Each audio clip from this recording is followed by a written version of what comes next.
Hi, today we're going to read the story of Odd Velvet.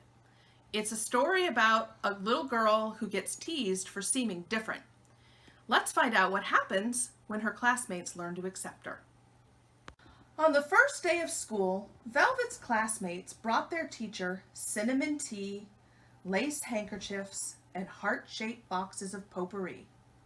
Velvet handed her teacher an egg carton filled with 7 rocks, her favorite red shoelaces, and half a sparrow's egg. Velvet was awed.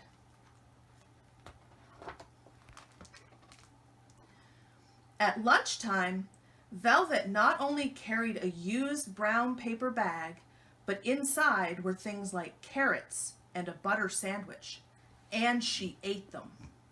At recess, a few of the girls noticed that Velvet was not wearing a new dress, even though it was the beginning of the school year. Where did she come from? They wondered aloud.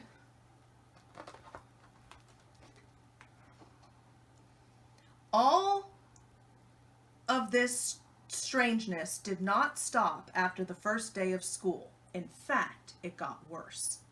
Velvet brought in a milkweed pod for show and tell.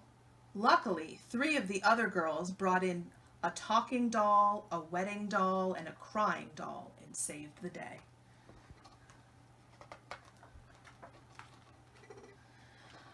Velvet's nose was freckled. She had a pack of only 8 crayons, and her sweater once belonged to her older sister. Nothing was right about Odd Velvet. Although everyone was polite to her, no one was silly enough to pick Velvet for partner play or to walk home with her after school. No one wanted to be different the way Velvet was different.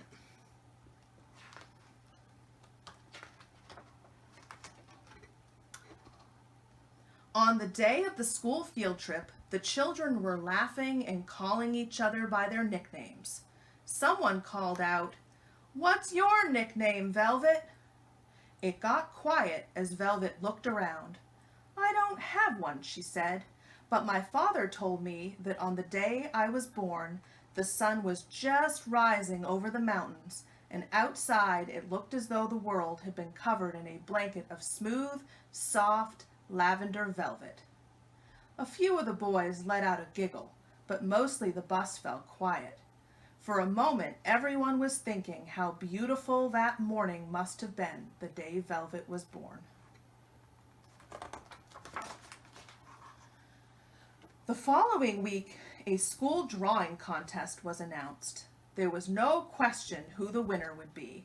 Sarah Garvey had the best markers, the biggest paint set, and more colored pencils than anyone else in class. When the day arrived to announce the winner, the children let Sarah sit right up front.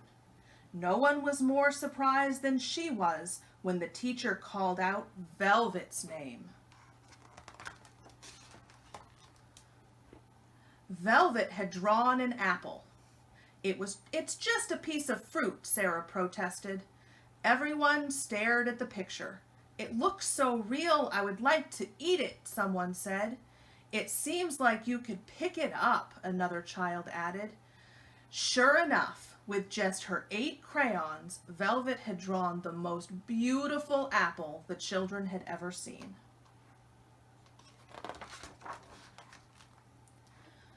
Little by little, the things that Velvet said and the things that Velvet did began to make sense. The teacher had Velvet speak for 2 whole days about her rock collection. She even had ashes from a real volcano.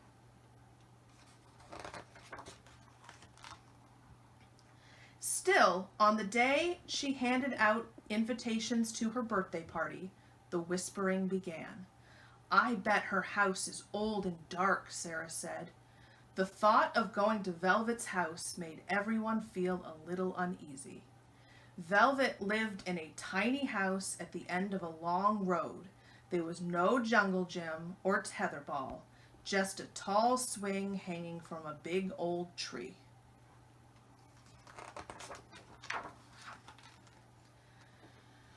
At the door, Velvet's mom and dad politely asked the children in. There were no birthday magicians or wizards, not even a clown, but they got to turn Velvet's room into a castle.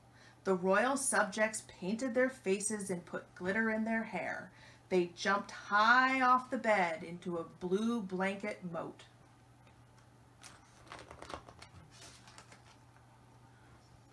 Velvet's sister made each of them golden crowns with colored jewels. They took turns wearing Velvet's royal cloak, which used to be a bed cover.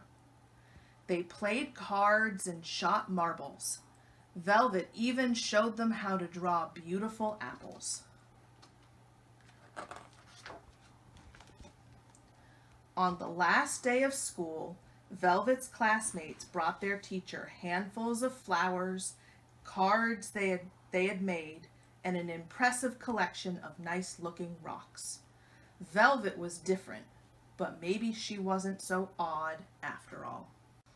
Did you enjoy that story? Why does Velvet get teased? What do the other children like about Velvet in the end? Have you ever been the new person somewhere? How does that feel? When you were the new person, did somebody do something to help you feel welcome? Is there something that you could do to help a new person feel welcome?